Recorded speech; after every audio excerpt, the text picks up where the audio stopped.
hoje a gente está aqui com a Adilson. Adilson, se apresenta para a moçada aí, fala quem você é, o que você faz. Eu já cantei um pouco tua bola, mas você continua o resto aí, cara.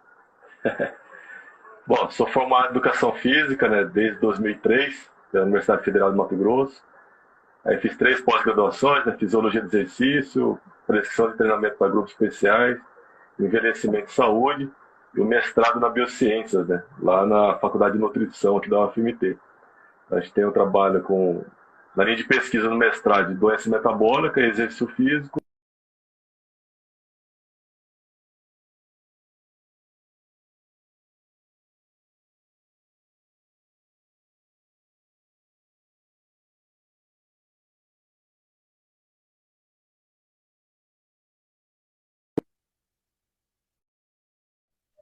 Vai deixar. Vai sim. Né?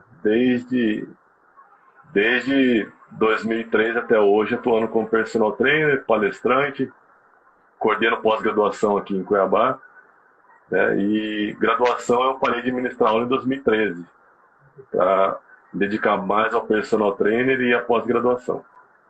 Então é isso aí, cara. Estou com um pé na teoria e outro pé na prática. Tá travando o vídeo seu.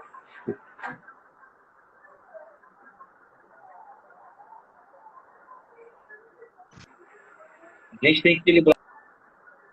Seu vídeo tá travando, Luiz. Gente.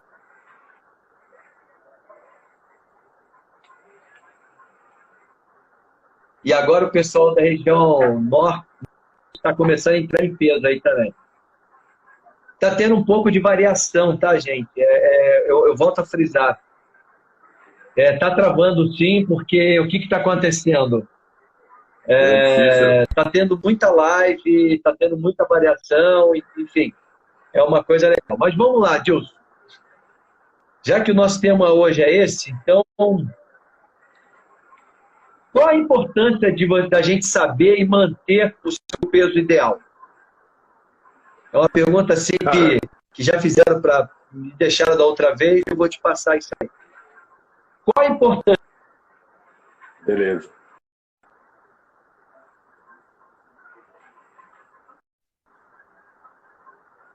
Caramba! Travou. Importância do peso, manter o peso ideal ali. Tá, vamos lá. Bom, a gente sabe que vou tocando aqui, aí você vai conseguindo ouvir depois. Tá tendo uma análise grande aí, cara. Beleza? Dá pra falar, não tá travando. Tá travando pra você, minha voz? Não, não tá. Pra mim tá normal. Pra mim tá normal. Eu vou comentar aqui, depois você... Bom, a gente sabe, né, que a questão da obesidade é considerada uma doença, né? Tá na classificação internacional de doenças, na CID, e é uma doença que ela leva tempo para você desenvolver, né? Que é uma doença crônica, né?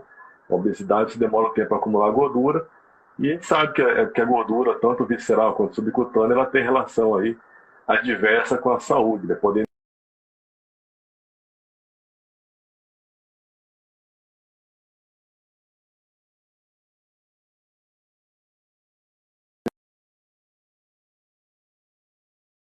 ela per se, né, ela já é um problema muito grande aí para nível mundial.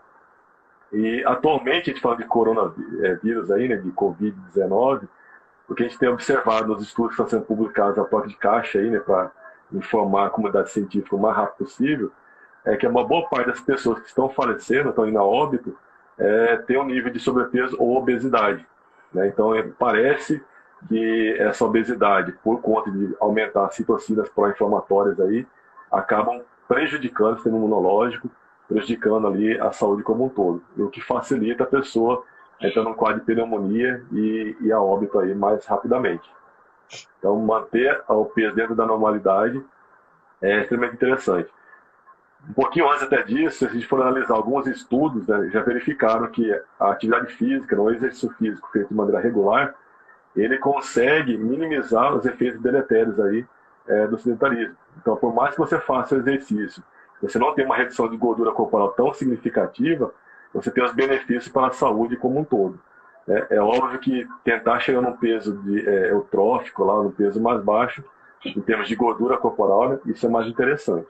E, pontualmente, novamente, né, falando de Covid-19, o que a gente tem observado nos estudos aí publicados recentemente, que as pessoas com um nível de obesidade ou outras doenças associadas, né, também, vão a óbito muito mais rápido. Sim, sim. A gente tem observado isso. Cara. A gente tem observado isso aí e é uma realidade bem presente, né? E é engraçado porque o que a gente mais escuta hoje, escuta não, o que a gente mais lê, né? Você pega o Instagram hoje, assim, o que mais tem são aquelas piadas de como a pessoa era e como ela vai ficar, né? Aí você tem foto assim, tem várias que estão viralizando, né? Aparece uma menina dançando, daqui a pouco aparece uma gordinha dançando, é o cachorrinho magro, o cachorrinho gordo, enfim, tem de tudo, né, cara? É uma coisa assim que tá punk mesmo, né? Tá. Gente, muito obrigado aí pela presença de vocês. Eu sei que está tendo uma variação, mas a gente vai seguindo firme aqui. Se for o caso, a gente repete e assim a gente vai indo, tá? E aí vem uma pergunta aqui do Pedro, né? O Pedro, que ele é lá de Santa Catarina. O Pedro, ele não é da área da educação física, ele é da área de biomedicina. Mas a esposa dele está fazendo educação física. E aí ele fez a seguinte pergunta: para que serve o controle do peso corporal? Cortou um pouco. Para que serve o controle do peso corporal? Para que serve o controle do peso corporal? Visto que, né, por exemplo, a gente tem algumas tabelas, ele até citou aqui, a gente fez um seguro agora de vida, e aí eles pediram a nossa estatura, com a nossa idade, o nosso peso. Eu entendo que ele deve estar se baseando pelo IMC, né? Eu acho que ele está querendo falar por isso, né? Então, a pergunta que eles fizeram, o Pedro, foi: para que serve o controle do peso corporal? Então, para que serve, Adilson, o controle do peso corporal? Bom, até para esclarecer para o Pedro aí, né, que não é da área, uma coisa bem importante diferenciar o peso da massa corporal, né? Que o peso corporal e massa corporal tem uma diferença muito grande lá, e especialmente quando as pessoas se baseiam pelo peso, vamos dizer assim, corporal na balança, elas associam que se aumentou 1 ou 2 quilos, necessariamente esse aumento foi de gordura corporal. Na verdade, nem sempre é. Então, a gente tem uma variação de peso corporal. Quando você inicia um treinamento, né, que você pode oscilar em relação à parte de hidratação, né, você pode oscilar em maior quantidade de glicogênio intramuscular, que traz água para dentro do tecido muscular e acaba pesando mais. Então, não necessariamente você pesar mais na balança significa pesar mais por conta do aumento da gordura corporal. Então, é muito importante que as pessoas elas aprendam a discriminar a massa corporal, né, se essa massa corporal ela é de músculo, se ela é de gordura, e se tiver, por exemplo, quantidade de água também, que aí por meio da bioimpedância você consegue ver isso. Então, a questão do peso, esse controle de peso, unicamente pelo IMC, essa variável ela não tem muita sensibilidade. Então, o ideal, por exemplo, eu não consigo fazer a avaliação por dobra cutânea, por exemplo, para quantificar a gordura, a massa óssea e a massa muscular.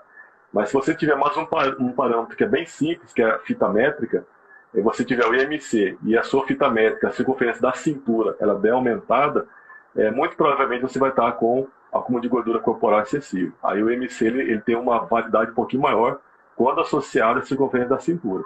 Mas o IMC, isoladamente, ele é muito pouco preditivo para te dizer se você tem gordura corporal ou não, né? Então isso vai mais pela imagem. Vamos dar um exemplo mais claro, por exemplo, eu pegar uma pessoa aí com um fisiculturista, né? Um cara com 1,70 m, 115 quilos e percentual de gordura de 3, 4% quando ele vai competir ali, 6%. Ele vai estar com o IMC aumentado, mas não necessariamente é um IMC de gordura. não reflete a que ele está com obesidade. Então, só o MC de forma isolada, sem você analisar o aspecto da distribuição dessa gordura corporal e a circunferência da cintura, fica muito pobre você extrapolar só o IMC de forma isolada, né? E aí falar, você está acima do peso, está com sobrepeso pelo IMC. Eu preciso julgar a imagem também desse indivíduo, né? Então, senão não dá diferença muito grande lá em relação a isso. Mas o IMC, do ponto de vista mais epidemiológico, ele é mais simples, né? Então, a OMS, né, a Organização Mundial da Saúde, e outros órgãos aí em nível de mundo, utilizam o OMC como ponto de corte. E aqui no Brasil usam o Vigitel, né, e outras formas de avaliação que você faz até por telefone, que usa como ponto de corte para saber se a população está com sobrepeso ou obesidade. Mas a sensibilidade desse instrumento de medida ela não é tão boa. Então é para isso, né? Você fazer controle, no caso dele específico, para o seguro. Ou seja, se você estiver acima do peso, vamos dizer que é obesidade, você pode ter doenças, né, associadas à obesidade, que vai te levar a uma propensão de óbito mais precoce. Então, para o seguro, ele pensa nisso também, né? Se você vai morrer primeiro, ou se você vai morrer mais tarde, tem diferença em relação à precificação, né? Sim, com certeza. E é bom que você citou, né, do IMC, porque o IMC, como você mesmo ressaltou, ele não leva em consideração a massa muscular. Ele leva um geral.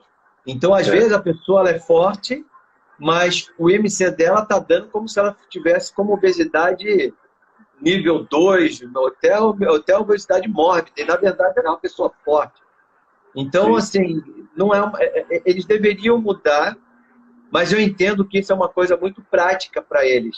E aí é uma forma que eles têm também de poder, vamos dizer assim, classificar mais rápido, né? E poder, lógico, oferecer os serviços deles. Isso é uma coisa legal. Aproveitando já esse embalo aí, já que a gente estava falando sobre isso, como que eu posso saber se eu estou dentro de um peso ideal? Como que a gente pode fazer? Você falou de algumas avaliações, né? E esse seria o caminho da gente saber que a gente está pelo peso ideal, através dessas avaliações, de biopedância, através Reforça de novo essa ideia aqui, só para o pessoal entender. Como que eu posso saber se eu estou dentro do peso ideal? Qual o tipo de avaliação física indicado para isso aí? Ou quais tipos de avaliação física indicado para isso? Cara, a avaliação física, né? Eu gosto de chamar mais de avaliação da composição corporal do que a avaliação física. A avaliação da composição corporal, o que tem mais proximidade, vamos dizer assim, ser mais fidedigna, é por dobras cutâneas, né? Você vai mensurar circunferências né, corporais, depende do protocolo que você vai usar, 3 dobras, 7 dobras, 4 dobras, enfim. Você vai ter que escolher um protocolo, fazer a circunferência e fazer as dobras cutâneas, né? Que é aquele quadripômetro, né? Ou plicômetro, como alguns chamam também. Muita gente usa a biopedância, né? E por mais que a biopedância, você analisar o R dela, que é a correlação que ela tem com um padrão ouro, né, por exemplo, um DEXA, você vai ter um R grande da biopedância. Então, um R de 0,90, às vezes 0,92. Eu já vi alguns aparelhos de biopedância, não vou citar marcas, né, mas com R de 94, por exemplo. Então, ou seja, uma escala até 100 é altamente fidedigno essa correlação matemática ali. Só que a bioimpedância tem alguns poréns, né? Nível de hidratação, se você consumiu bebida cafeinada, né, algum outro tipo de diurético, se você teve ingestão de bebida alcoólica no dia anterior, se você tem algum metal, né, no corpo e não retira, brinco, pulseira, relógio, enfim, ou um marca-passo, se você tem lá, por exemplo, fez um exercício extenuante no dia também que antecedeu a avaliação, você pode ter perdido mais líquido corporal e não ter hidratado adequadamente. Então, todos esses critérios, quando você vai fazer a bioimpedância, especialmente que a bioimpedância de balança, ela perde muito a acurácia dela, ou seja, ela perde a capacidade preditiva de dizer se aquilo que está na balança é o real. Então, você pode tanto superestimar quanto subestimar o seu percentual de gordura. Então, a bioimpedância ela é um pouco complicada. Se nós formos falar de mulher, durante a sua fase reprodutiva, né, o ciclo menstrual da mulher também vai oscilar bastante lá. Algumas mulheres têm maior retenção hídrica, outras não têm. Então isso também vai dar uma diferença importante durante a avaliação da composição corporal pela bioimpedância.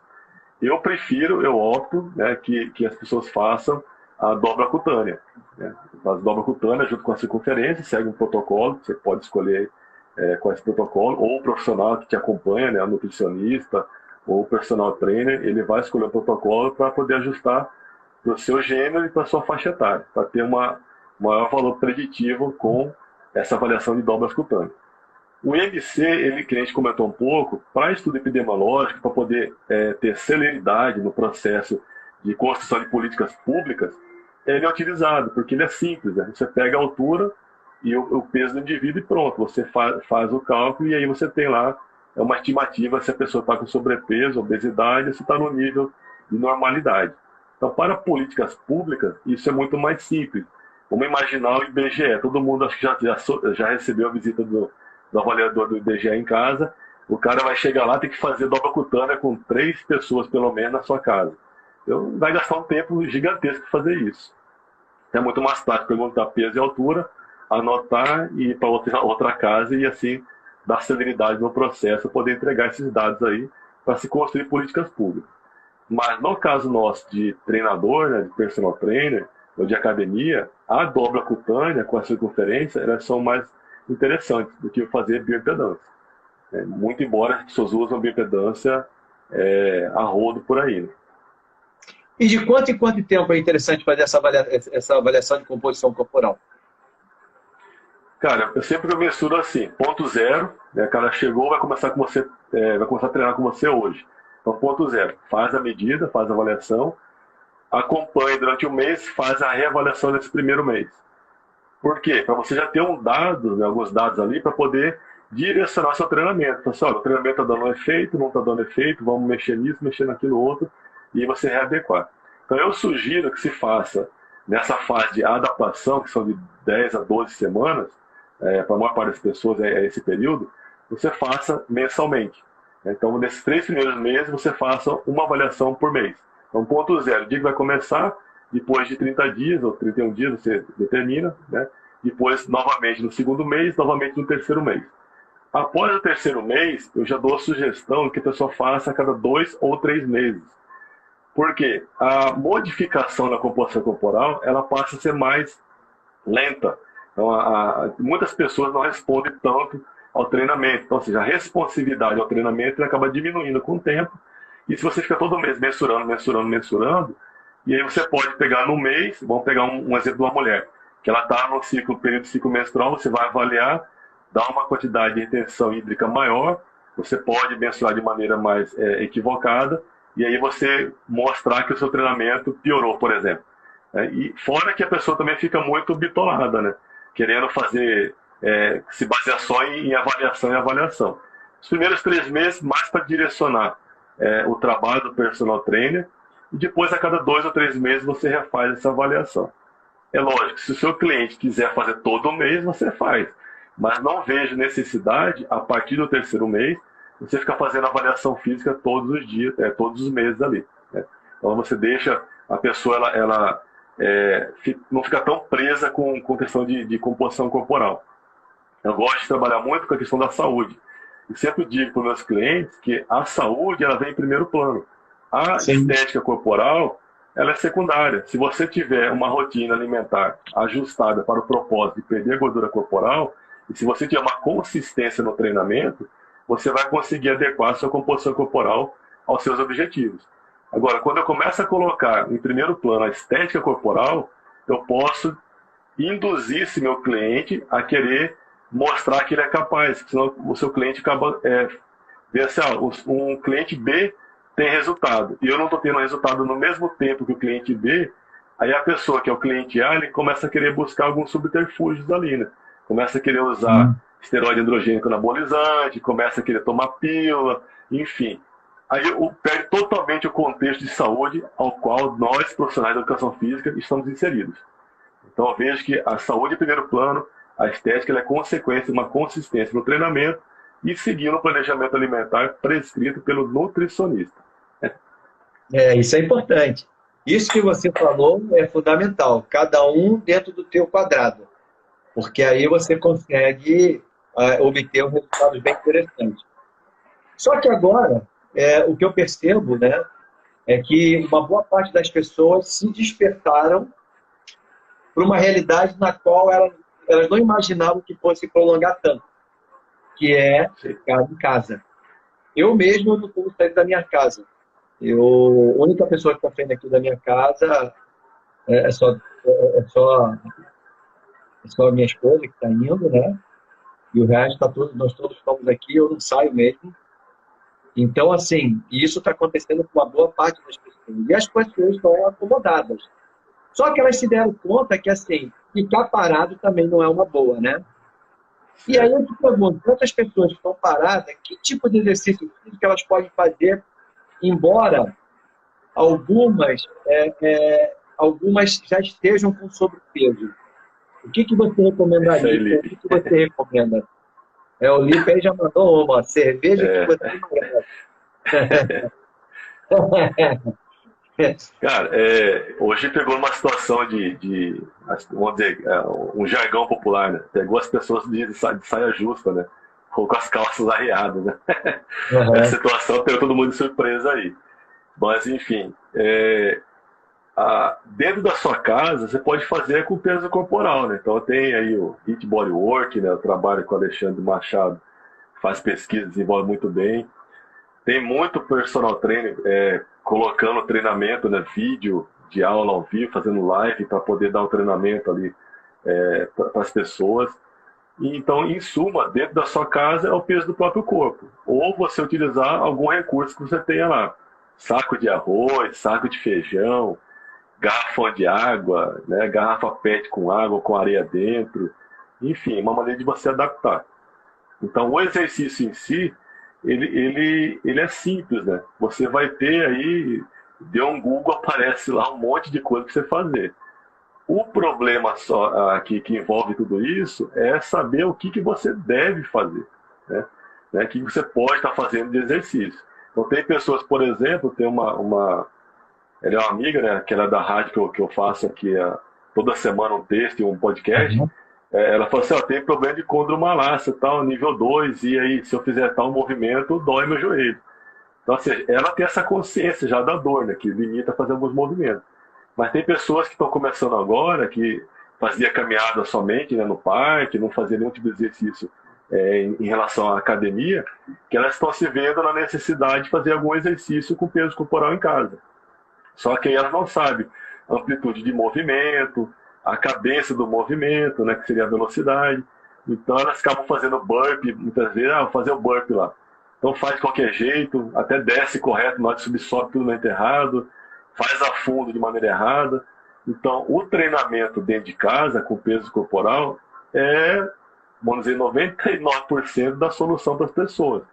Só que, se você não tem essa consciência corporal, não tem nenhum nível de condicionamento, você está partindo do zero, é bom que você tome muito cuidado com quais orientações você vai estar seguindo na rede social. Esse dia mesmo eu fiz um post, uma pessoa comentou que não é da área, né? É uma seguidora que não é da área. Eu fiz o treino que a Anitta estava passando lá, tal, seguiu o treinamento da Anitta.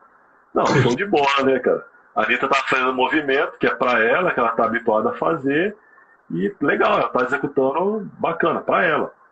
Mas, no caso de quem está em casa, será que você tem um condicionamento que ela tem, ou que eu tenho, que você, Luiz, tem?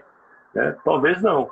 E aí eu posso, por exemplo, já pegando o gancho do Covid aí novamente, fazer um treinamento que é simples, 30 segundos executando um agachamento, por exemplo, ou agachar e saltar. É coisa simples, 30 segundos, não vai dar nada. Só que, se eu não tenho um mínimo de condicionamento físico, esses 30 segundos fazendo agachamento e saltando, ele pode piorar meu sistema imunológico, né? O que a gente não quer de jeito nenhum nessa fase.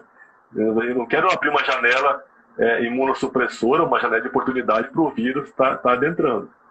Então, tem que tomar muito cuidado com a intensidade do treinamento, com o volume, né, que é a duração do treinamento, tá? E com a frequência de treinamento. Então, você tem que respeitar se você é iniciante, né, que é o sedentário, está começando, se você é intermediário e se você é avançado. Então, tem que tomar cuidado com isso. E aí, cada um dentro do teu quadrado, né? Eu vi um crescimento muito grande, né? Então, você Hoje você tem lives de exercícios direto hoje no Instagram. Você tem hoje, é, enfim, se você pegar o Google aí, você tem milhões de exercícios. E, na verdade, está Canal do todo mundo YouTube, né? esperando aquela receita de bolo, né? É assim, você É, faz isso que isso vai dar certo. E não é bem assim. Cada um de vocês, profissionais que estão aqui nos escutando, vocês têm que entender que são apenas vocês que conhecem o próprio cliente de vocês. Eu não conheço o teu cliente e eu sei como lidar com os meus e vocês sabem lidar com os seus. Então não adianta ficar eu querendo mostrar uma coisa que pode ser usado nos seus que às vezes não vai funcionar. E é bom a gente levar isso em consideração. A gente volta a frisar também que houve um crescimento muito grande de aplicativos, né? Aplicativos de exercício, aplicativos de nutrição, isso aumentou muito. E é normal que isso aumente, porque aquilo que era para demorar uma semana já está indo para a terceira semana, né? é. E eu vejo que isso vai levar pelo menos mais algumas semanas. Não sei precisar quantas, mas pelo menos mais umas 2 para frente, eu acho que sim. Ok? Aqui em Mato Grosso já está determinado, foi um decreto do governo agora recente, que é até 30, né, de abril, 31 de abril, Então. 30 de abril, Então, fechado. o mês de abril, cara, é um mês que a gente. Eu também entendo que o mês de abril vai ser um mês de ficar em casa e realmente o Brasil volta a funcionar. Quer dizer, acabou o carnaval, né? Mas a gente só vai voltar a fazer alguma coisa a partir do mês de maio. Então, maio, junho vai ser ali para arrumar a casa, julho já vem as férias, que não vai ter férias, vai ser agora. Então, assim, as coisas vão começar a engrenar mesmo a partir ali de maio para frente, começa a engrenagem a funcionar. Lógico que isso vai levar um tempo, cada setor vai levar um tempo menor ou maior, mas é importante que cada um tenha os seus cuidados. E um dos cuidados que a gente está falando hoje aqui é justamente isso, como controlar o seu peso corporal em época de Covid-19. Se você tem alguma pergunta, se você tem alguma dúvida, escreve aqui que a gente vai respondendo na medida do possível. E se vocês estão gostando, dá um like aí, que isso ajuda e melhora o sorriso aqui dos dois. Mas brincadeira à parte, é assim, você falou do exercício físico, né? Então, assim, se é para você, se você tem um sobrepeso, existe sempre aquela questão, né, Dilson? O que eu faço primeiro? Aeróbico, depois eu faço exercício de resistência? Ou primeiro eu faço resistência, depois eu faço aeróbico? Como que eu faço? O que seria melhor? Começar com exercício aeróbico, depois fazer um exercício resistido, ou de repente fazer um circuito? O que você sugere no seu entendimento para essa época agora? Então, vamos pontuar aqui para o pessoal depois não confundir, né? Vamos imaginar uma situação normal frequentando a academia. O meu propósito, ele é a hipertrofia.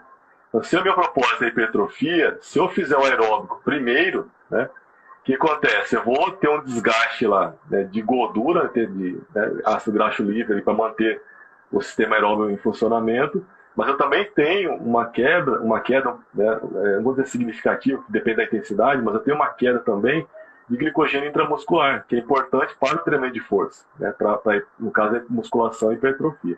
Então, se eu tenho a intenção de hipertrofiar, a primeira coisa a se fazer é a musculação. E dependendo de qual foi o treino que você fez, se for para membros superiores ou inferiores, você vai fazer um treinamento aeróbio ou não. O que a gente tem de informação na literatura científica, né, até o momento, é que se eu faço treinamento de força, visando a hipertrofia, e na sequência eu faço um treinamento aeróbico com um volume grande, 40 minutos, 1 hora, e se for em esteira ainda, né, eu tenho um treinamento que ele vai gerar concorrência com esse trabalho de hipertrofia. Então não seria interessante.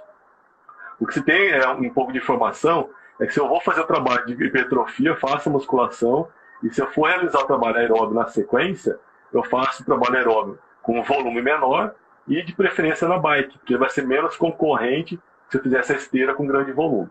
Tá? Então, falando de hipertrofia é isso. Falando de emagrecimento, não tem diferença você fazer aeróbico primeiro ou você fazer a musculação primeiro.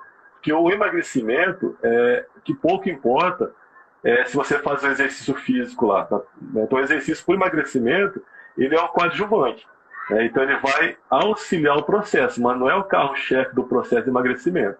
Então o emagrecimento, na verdade, ele vai ser determinado pela questão de você fazer uma restrição calórica. Então todas as dietas que você observa por aí, né? Do Atkins, da Vigilante do Peso, enfim, qualquer dieta que você for observar, ela tem uma restrição calórica. Então não é dieta A, B, X, Y, Z que funciona. É a restrição calórica. Pouco importa o nome que você dê para essa dieta. Então, se eu estou pensando em emagrecimento, se eu fizer aeróbio ou musculação, não importa a ordem. O importante é eu fazer o exercício. Porque o treinamento, ele vai me dar uma condição de manutenção da minha taxa metabólica de repouso, a basal, ou até mesmo de aumentar essa taxa metabólica basal. Aí um ponto interessante, né, de um artigo que saiu aí mais recentemente, as pessoas colocam muito a ficha no que? Você tem que fazer musculação para aumentar a taxa metabólica basal, senão você não emagrece. Só que no estudo que foi feito em humano, né, em vivo, verificou que para cada quilo, né, de músculo, eu tenho aproximadamente 13 quilocalorias de gasto energético, falando de indivíduos jovens. Sabe? O indivíduo mais, eles consideraram como mais velhos, né, idosos, tem um gasto de 12,6. Então, 12,6 é muito pouco, quilocaloria por quilo de massa muscular.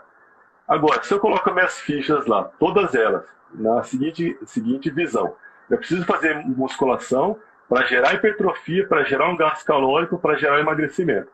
O discurso que nós tínhamos até certo tempo era esse. Né? Tem que aumentar músculo para gastar mais gordura em repouso e em exercício e emagrecer. Agora, para quem está nos ouvindo aí, que faz treinamento de força, visando hipertrofia, você consegue aumentar a hipertrofia 1, 2 quilos rapidamente? Não consegue, né? O processo de hipertrofia é demorado. E para aumentar a hipertrofia muscular, o treinamento ele não é leve, é um treinamento de certa forma intenso, que vai gerar dor muscular de início tardio, ele, né, vai gerar desconforto no cliente. Agora você imagina, uma pessoa que é sedentária, que não gosta de treinar, ela foi para a academia porque ela está obesa, porque o médico falou para ela treinar, para ela poder melhorar a saúde, senão ela ia morrer precocemente. Então ela está indo fazer uma coisa que ela não gosta, chega na academia, você coloca um treino, faca na caveira, já o cara sai todo moído, esse indivíduo, a probabilidade dele não voltar é grande. Sem contar que, pelo fato de ele estar obeso, já está cronicamente inflamado, você vai gerar mais prejuízo do que benefício. Sendo que você poderia fazer uma outra estratégia, né? Fazer um trabalho associado com algum nutricionista, onde a pessoa vai cuidar da alimentação e o treinamento você vai melhorar outros fatores.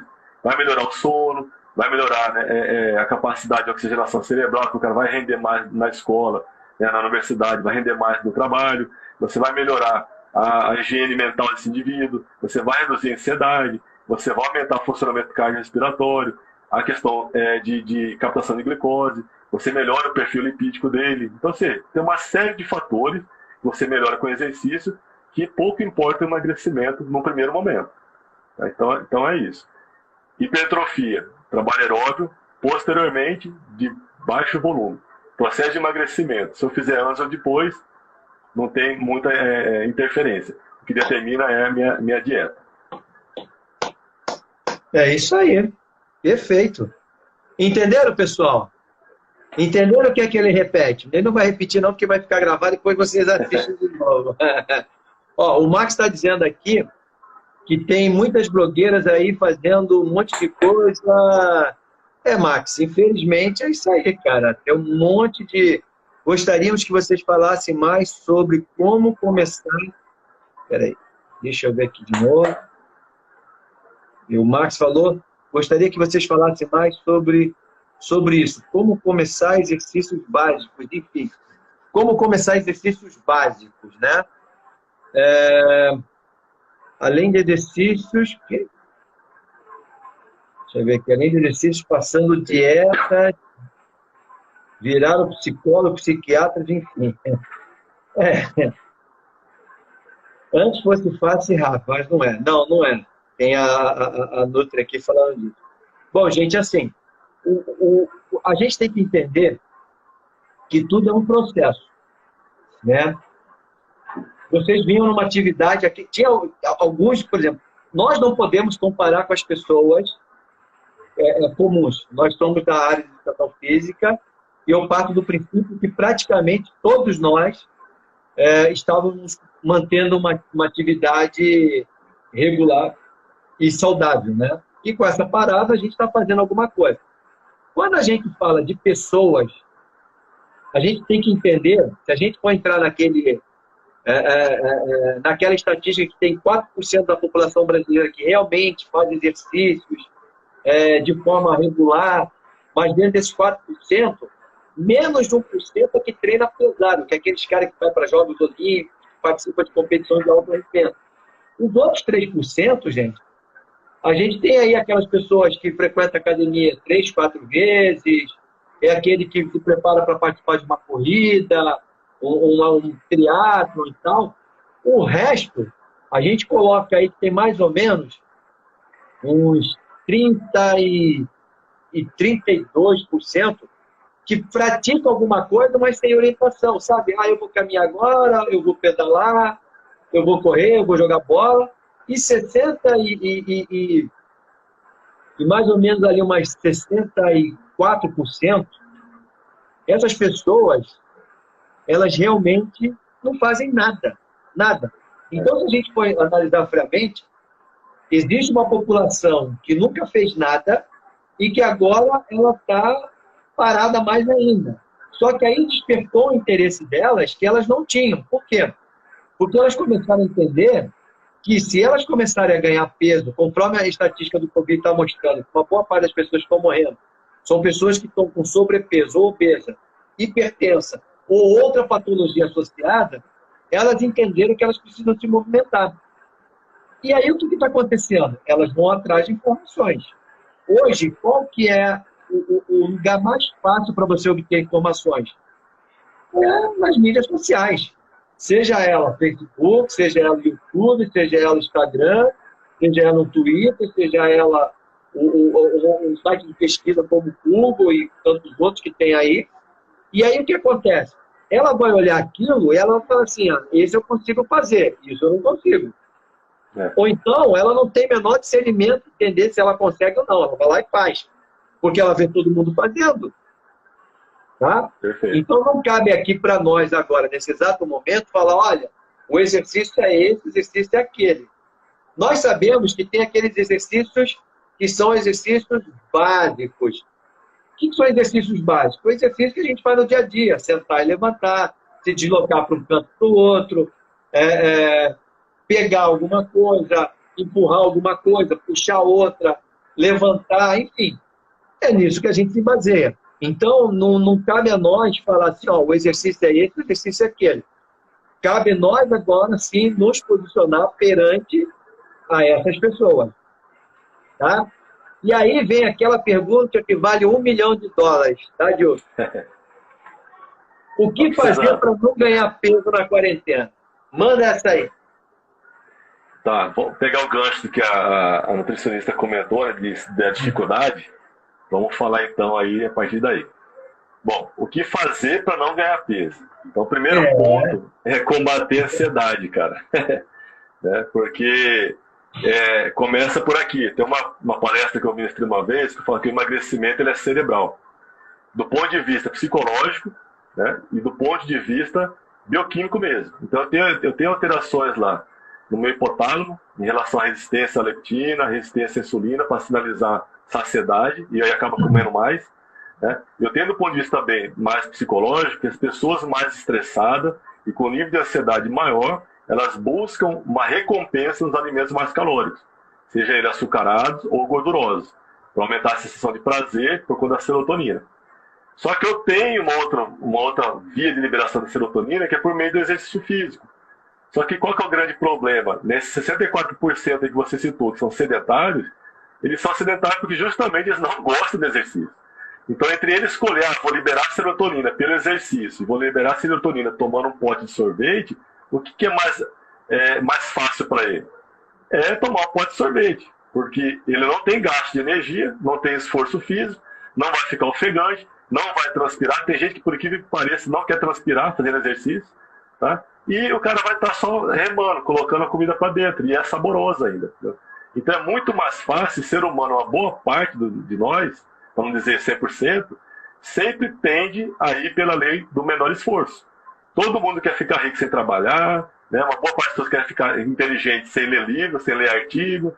Você quer ficar magro sem treinar, sem fazer um planejamento alimentar. Você quer hipertrofiar sem fazer força. É ser humano isso, é próprio do ser humano.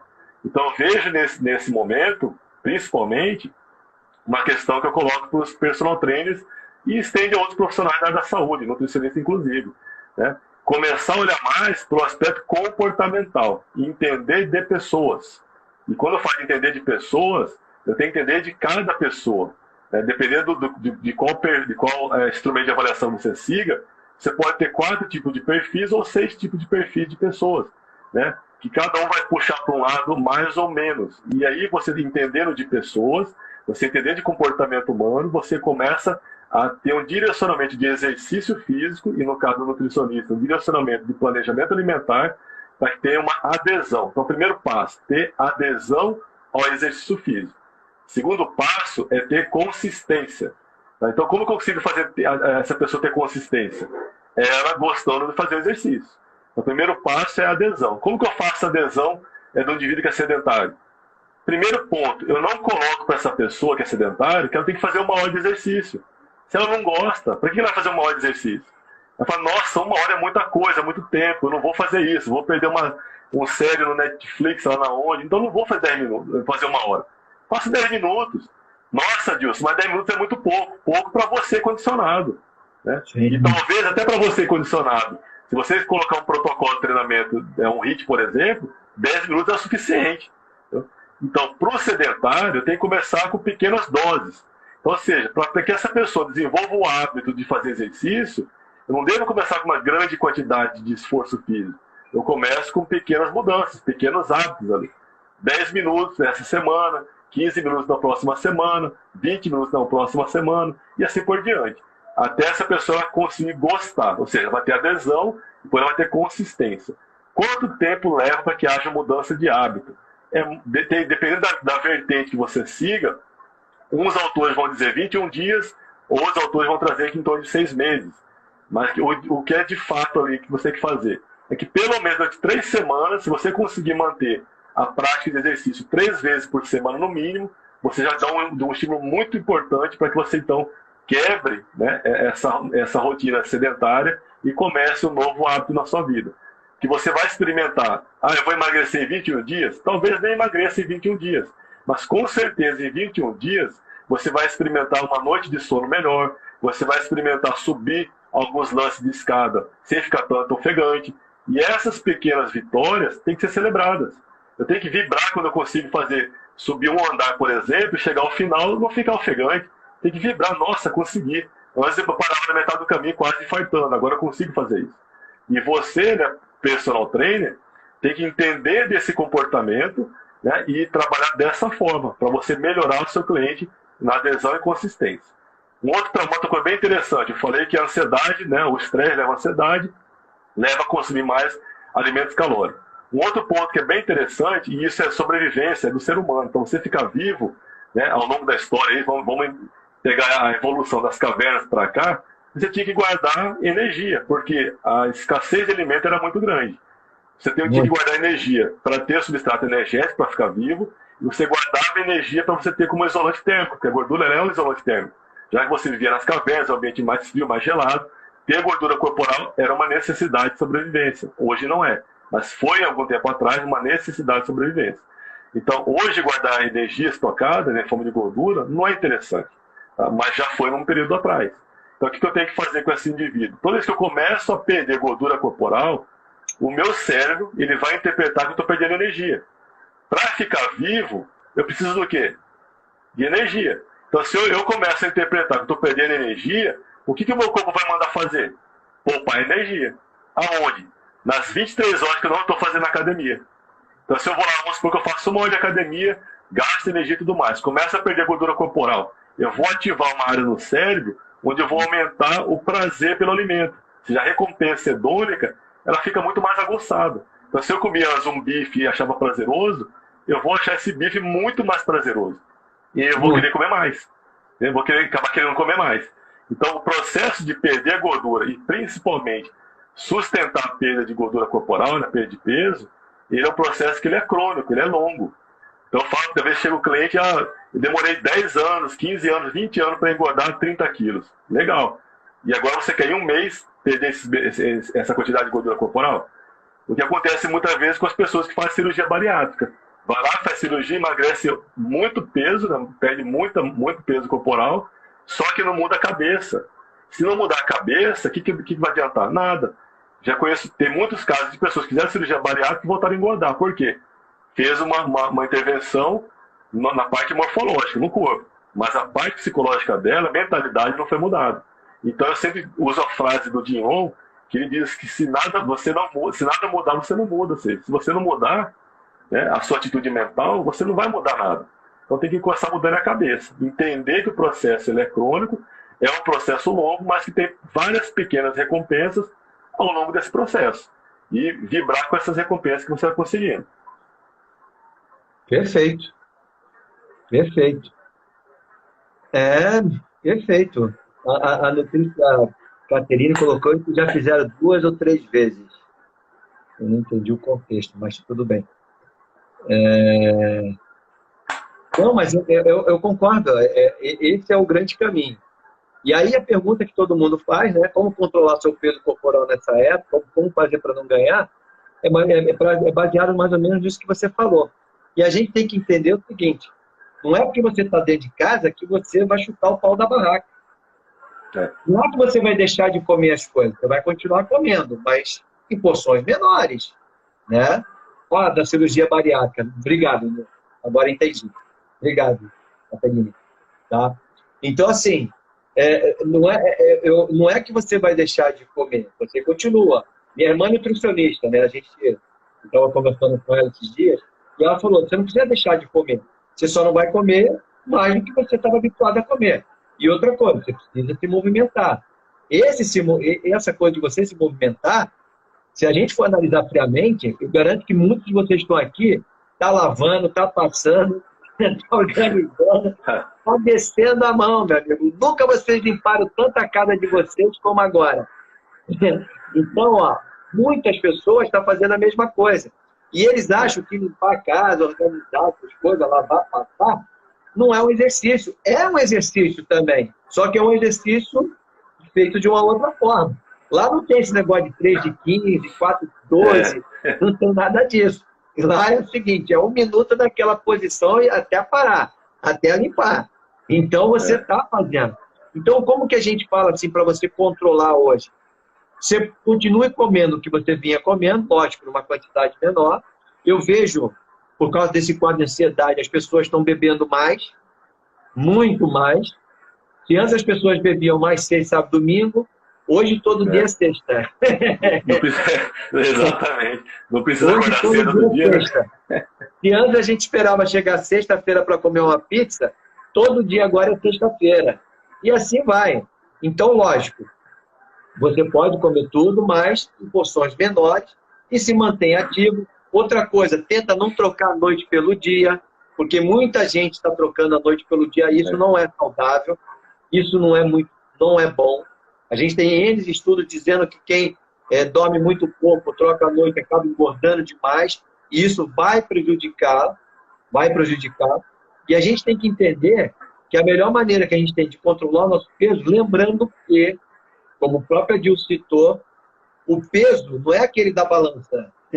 Né? Aquilo que a gente vê ali é uma massa. Está ali, é uma massa. Aquele peso ali não corresponde ao que você tem referente à sua massa muscular, a quantidade de sangue, enfim, essas coisas todas. Então, o mais importante, quando a gente fala assim, manter o nosso peso, é manter aquilo que é saudável para você. Doce também. Eu sei que doce também está difícil, a gente está comendo demais. Eu mesmo trouxe agora, recentemente, que eu vim de Cuiabá, eu trouxe uns doces que eu nunca mais... que é difícil de encontrar aqui em Santos, e eu também estou segurando. Mas está difícil também. Então, assim, voltando, para controlar o peso, então você precisa manter ativo, ter uma alimentação, né, saudável e dentro de um padrão que também não se exceda, dormir, isso é importante, e ocupar sua mente com coisas interessantes. Você concorda com isso, Adilson? Ou você quer acrescentar mais alguma coisa? Não, basicamente é isso mesmo. Né? do parte do exercício é tentar manter a movimentação, né, ao longo do dia. Quem mora em prédio, tentar trocar, né, o elevador pelas escadas, então você vai acrescentando aí. Só para você ter uma ideia, da minha rotina aqui normal, eu faço em torno de 13 mil a 15 mil passos por dia. Eu estou fazendo agora 1.500, 2.000, quando eu vou ao mercado, 3 mil passos, é muito aquém, né? Só que tem outro lado também, como eu gasto menos energia, a minha sensação de fome também era menor, porque ainda tenho energia no corpo pelo que eu como, né? Então tem estratégias nutricionais, depois cada nutricionista pode estar te auxiliando, mas linhas gerais lá, né? Você comer a salada primeiro, né? A parte de fibra, comer acima de 10 a 15 minutos, você gastar mais tempo para fazer a refeição, para dar tempo de você sinalizar o hipotálamo, a saciedade, né? Então tem várias estratégias aí que você pode estar fazendo. A questão do sono é extremamente importante. Se eu durmo pouco, né, o que acontece? Eu vou aumentar a grelina, que é o hormônio que vai estimular a fome, e vou reduzir a leptina, que me dá a saciedade. Então também isso é ruim. As pessoas ficam muito, em relação à ansiedade, muito preocupadas. Até fiz uma postagem hoje lá. O Covid matou, sei lá, 1.000 pessoas nos Estados Unidos de ontem para hoje. Tá tudo bem, cara, morreu, legal, mas não é você ser insensível. Mas se você ficar toda hora que morrer 1.000, você ficar, tá chegando a morte perto de mim, a morte tá chegando perto de mim, você vai ficar mais ansioso, você vai ficar estressado. O cortisol vai gerar uma imunossupressão. Então você vai aumentar a facilidade de pegar o Covid-19. Então tem que desligar. Tá tudo bem, tá vendo o noticiário pela manhã, o quadro de morte infectados é esse, legal. Vou ver um seriado, vou ler um livro, ler um artigo para quem gosta, ocupa a cabeça coisa positiva, né? Não fica só olhando o lado negativo. Então a gente tem uma tendência só ver desgraça, né? Só ver o lado ruim e esquecer o lado bom. Então ter uma atitude mental positiva em relação às coisas. E ser esperançoso, né? Faz a sua parte, lava a mão, né? Não coloca a mão na mucosa, tá? Se for espirrar, né? Usa o antebraço lá para estar espirrando. Ou seja, mantém o que está sendo pedido pelo Ministério da Saúde e o OMS, né? Faz atividade física, tá? Faça a alimentação da maneira mais saudável possível e evita de ficar vendo TV toda hora no noticiário. Tá morrendo, tudo bem. Morre de muito mais doenças e você não fica preocupado, né? Agora que está pipocando o Covid, a pessoa está ficando ansiosa, estressada com uma coisa que não tem necessidade. Tudo bem, acompanha a situação, não vai ser também ficar aleatório, né, ao assunto, mas alienado, na verdade, desculpa, ficar alienado ao assunto, mas não precisa ficar também toda hora batendo nessa tecla, toda hora ficar vendo. Isso é ruim para a mente. Perfeito. Então é o que você colocou, né? Comer bem, fazer o máximo de esforço físico que você conseguir, né, se movimentar no dia a dia, ter uma boa noite de sono, né, para ser restaurador, do seu sistema imunológico, enfim, as suas funções aí vitais, tá? E ocupar a mente com coisas positivas. Então é isso. É isso aí. Concordo. E pelo amor de Deus, gente, a gente precisa entender que não é o fim do mundo ainda, tá? É só uma pausa. E isso tá bom e isso está sendo legal porque a gente está testando de várias formas. O Lipas deu uma ideia bem legal aí. Para aqueles clientes para aquelas pessoas que não me conhecem, que não são clientes, eu estou dizendo para eles colocarem uma música lá e dançar. Pelo amor de Deus, não ponha muito alto, porque não é todo vizinho que canta muito alto. Principalmente quem mora em prédio, tá bom? Então, dança, canta, mas com fone de ouvido, então alguma coisa assim. Mas brincadeira à parte, é isso aí. Gente, eu abro aqui para perguntas, senão a gente já vai encerrar. E foi muito legal esse bate-papo com a Dilson, espero que vocês todos tenham gostado. Da outra vez não deu certo, mas agora deu, embora a gente tenha umas bugadas aí no meio do caminho, mas foi legal.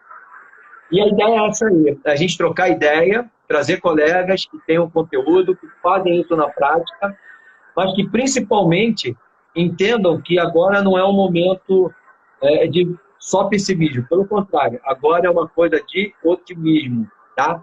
Ó, a Thalita falou que tem durante o ano, mas eu tenho que ter, não posso treinar novamente, tipo esteira, como que é? Peraí.